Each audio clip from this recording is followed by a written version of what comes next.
The First Enlightenment, Rule 14, and summary of all 14 rules. Guidelines for traveling the spiritual path, according to the teachings of Alice Bailey, video by Dr. Lisa Love. Group 7, Probationary Disciple. This is the 14th of 14 rules found in the Alice Bailey book Initiation Human and Solar that those connected to Bailey's Group 7 Probationary Discipleship stage are meant to follow. This video also includes a summary of all rules, showing how they lead us into and through what Bailey calls the first initiation, which is equivalent to an enlightenment experience. These rules are only recommendations, but if followed, they will help you along the spiritual path to have fewer difficulties as you progress. Remember, it is important as much as possible to not skip steps and to do the inner work to make sure you are walking the talk. Rule 14. Listen, touch, see, apply, know. Commentary from Initiation Human and Solar, page 206. These words concern what the Christian might aptly call the consecration of the three major senses and their utilization in the evolution of the inner spiritual life, application then made of that which is learnt and ascertained, followed by the fruition of realized knowledge. Commentary by Lisa Love. Though the commentary from Initiation Human and Solar refers to three senses, listen, touch, see, we are going to use these 5 words to apply to all 5 senses, especially as they are used spiritually. So starting with the 3 main senses, listen, touch, and see, we have listen or hearing, which is essentially learning to listen to spirit. Then we have touch, which is learning to sense spirit all around us. Sight, which is seeing spirit in everyone. So these 3 major senses are consecrated to spirit. Then we have their utilization or their application, which I've associated to taste. Why? Because taste means that we're not just coming from theory, thinking about an apple, but actually tasting or living it. Taste has to do with embodying, bringing in, imbibing the experience. Why? So that we can gain smell, the fruition of our realized knowledge. Smell is associated with discernment, as we're learning to discern the real from the unreal, to know the real factually in our lives. Now we're going to go into the 14 rules summary. Having briefly looked at the final rule, Rule 14, a summary is now being offered so that you can see how these 14 rules are leading you through the first initiation or expansion of consciousness or enlightenment experience. In every initiation, Bailey says there are 3 phases, and in a sense, these rules follow these 3 phases. So starting with preparation, where we're preparing to go through the initiatory experiences. If you look at it carefully, rules 1 through 7 are helping you to prepare for it. Then Rule 8 describes the initiation experience and what's going on there in a little bit more detail. An initiation experience is like once the preparatory stage of molding the clay into a certain shape is done, the clay is put into an oven, and what they call the rod of initiation, or the fire, so to speak, fires the clay, so to speak, or the person by expanding the consciousness and getting them to realize that they are indeed that new form, that new clay that has been molded. The clay can't go back and become something else. It has arrived. It has gone through the door. It has achieved an expansion of consciousness, and knowing that, it can't go back. it can't become something else once the mold is set. Then we have rules 9 through 14 are really the integration phase. So now you've become the new form, so to speak, with the new expanded level of consciousness within it. What do you do with it? You have to take that expansion of consciousness and integrate it into your everyday life and into the world. And that's what rules 9 through 14 are really revealing how to do that. Note, for a more in-depth understanding of these rules, please watch the video explaining the rule and the meditation associated with the rule, as this video is providing a very brief summary only. Explaining a little bit more about the preparation phase outlined by rules 1 through 7. We know that if we have a pot, a clay pot, and we put it into the oven to be fired or so the mold can be set, if we haven't worked with the clay in the right way, when it goes into the oven, cracks can happen or the mold can even fall apart.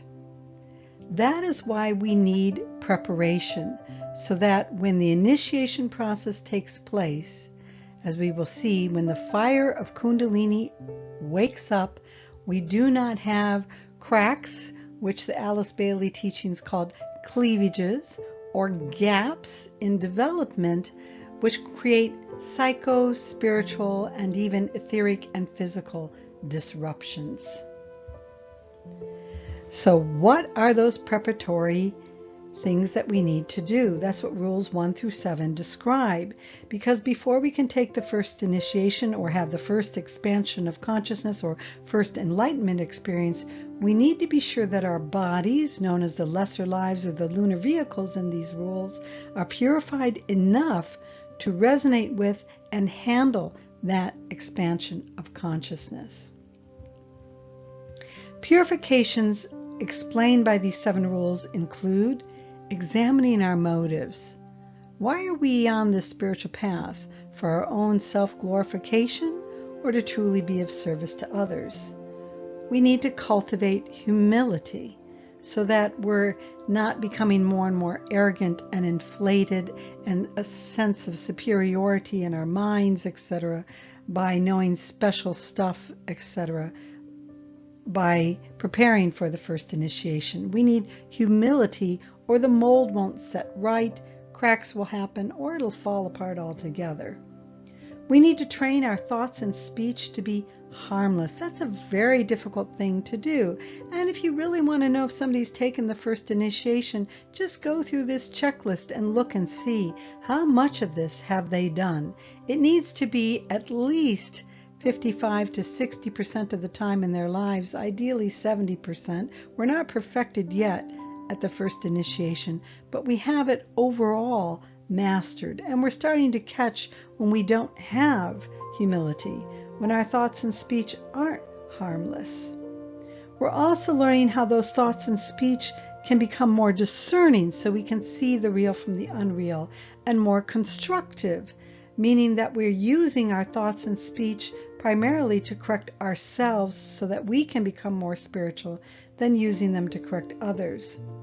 The rules also emphasize how our emotions likewise need to become calm and tranquil, so we're not reacting emotionally, or to use a modern phrase, we're not being triggered off. Now, this has to be the case regardless of the ray makeup or one of the 7 types that you have. It's naturally going to be for the more calming types like second ray that they'll have an easier time calming the emotions, so they may also be suppressing them, which is not a good thing. But it's not okay to simply say somebody has a first ray, will, purpose, power type, and therefore use that as an excuse for them not having learned how to calm the emotions, so we're not reacting emotionally and we're not being triggered off. Regardless of ray type, 1, 2, 3, 4, 5, 6, 7, we need to learn how to work with our emotions so that they are a clear, calm, tranquil pool of water, so to speak, capable of reflecting the higher realms, the higher spiritual realms, or the realms of the soul. And the rules emphasize the need to purify our vital and physical bodies, mainly through right diet and rhythmic, ordered living. All of this helps us to become more soul infused, so the lesser lives of the mind, the emotions, the vital physical body reflect more soul values. And because we need to walk the talk, naturally, this process of purification takes time. In fact, it's said to take several lives. The initiation, Rule 8.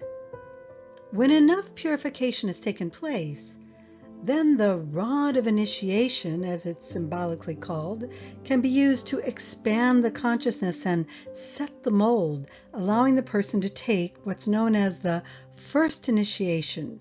The first initiation involves primarily the transfer of the sacral center chakra, called organs of generation in the text, to be lifted into the throat chakra. And if you want more detailed information about this, again, go watch the video and the meditation on Rule 8. When this transfer happens, the focus of our lives has shifted away from our own personal need for pleasure, which comes from the sacral center, or from creating things that reflect the desire nature of the selfish personality, which also comes from the sacral center. Most people don't understand it, but the sacral center is where most people create from. Many books on the chakras talk about the throat center being creative, but that is only the case for a small fraction of human beings. Almost all of them create through the sacral center, and that is why we see things primarily about sex, food, making money, pleasure, and getting the power, which is the solar plexus center, as it's moving into the sacral center to get our own selfish desires met. When the transfer has happened enough from the sacral center through the throat center, this shifts. Now the focus of our lives is on service, and our personality vehicles, made up of mind, emotions, and the vital etheric bodies, can be relied upon to act and be creative in the world in a more soul-filled way than not. The creations that come out of the throat center are full of light. They are full of the ability to synthesize many different points of view and to make things clear so that other people can expand their consciousness. They are full of beauty, of purity. They do not stimulate our lower desires. They uplift us to want to live in a more harmonious, cooperative way with each other. These are just a few of the things that are represented when the throat chakra is truly active, which it is active in truth for only a very small amount, as I've already said. But just going through this expansion of consciousness isn't enough. That's why the remaining rules, rules 9 through 14, take us through the integration process of the first initiation. The point of the initiation is to enhance our capacity to serve. During the preparation phase of the first initiation, it is common for us to go through spiritual practices more in a solitary manner. But after the rod of initiation has expanded our consciousness, the focus shifts. Part of the first initiation is the ability to factually know the oneness of all life. Once we realize that, we're kicked out of our solitary places of retreat. Why? Because we need to join with others so that we can start giving our spiritual gifts to the world. We need to prove factually that it's not just an idea of the oneness of life, but that we can live in a way that exemplifies that oneness of life. That means having the humility to understand that we cannot uplift the world and help it become more soul-infused alone. Others are needed to help in the work, which is why, starting with Rule 9, we discover that we must learn to really discern how to choose those we work with care. And in fact, if you go through that video on Rule 9, you'll see some excellent tips of how we can ascertain who is the right group for us to work with, how to bring those people together so they won't become more disruptive to each other, and how that group can help us become an initial example of service in the world. As we gather a group around us, we become more potent, which is why we must understand the use of right speech, the importance of the words we sound and how we say them, which we see these rules exemplifying as we get into rules 10, 11, and 12. Words have the power to create, and so do images. And so we become responsible for the words and the images that we're creating and the impact they have on others. We're also told in these rules that we need to engage the heart, especially as we work with others, or the service activity we are attempting to implement to help better the world will only increase our personality tendencies and not our soul ones. You often see this with people that are going through either Group 6 aspirant stage or the Group 7 probationary discipleship stage, where leaders will gather groups of people around them, but they're not really gathering the right group of people, so that that group falls apart, or that group sabotages the leader's intent. Or you see a leader that becomes too absorbed in mouthing the ideas of oneness, but primarily trying to impress upon others how intelligent they are, so that they can get others to be subservient to them, giving them money and power, and even, if they haven't really gone through the first initiation in the right way, sexual pleasure. All of this is an example of, if they've taken the first initiation, that pot kind of cracking during the firing, leaving gaps or cleavages. It can also destroy the pot altogether, and that means that we have to go back and rebuild in another lifetime, they say, in order to take the first initiation in the proper way at another time. But if we're able to maintain and even increase our soul connection with others, primarily by always remembering to engage the heart in what we're doing, we and the group we are connected to likewise can increase their effectiveness to bring more of their soul qualities out into the world. Some final comments. The idea of becoming enlightened or taking an initiation is something many people rush headlong into with a sense of enthusiasm, led primarily, if they could only see it, by a selfish motivation to become some enlightened being that hopefully others will recognize and follow. This desire is something that already with Rule 1 must be eliminated. And again, if that's our motivation, or we see others where that is the motivation, know that they are a Group 6 aspirant or just starting to become a Group 7 probationary disciple. Initiation is something that happens only because we have taken the initiative to purify ourselves enough that we are fit to be of service in the world. Though there may be phenomena associated with the actual process of initiation, with people experiencing sounds, lights, other realms, sensations of bliss, or the Kundalini fire rising, such phenomena often does not occur. This is an important thing to understand, because we hear people having near-death experiences or having Kundalini rising experiences or being in altered states. This stuff doesn't necessarily mean that we've taken the first initiation, or it can mean that we're taking the first initiation, but we haven't done enough purification work, so there's difficulties as we're waking up.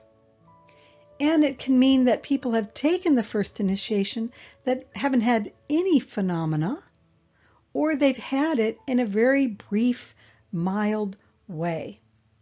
In fact, an intense experience of phenomena as I've kind of hinted at already, often means not enough purification work was done. Go back to rules 1 through 7.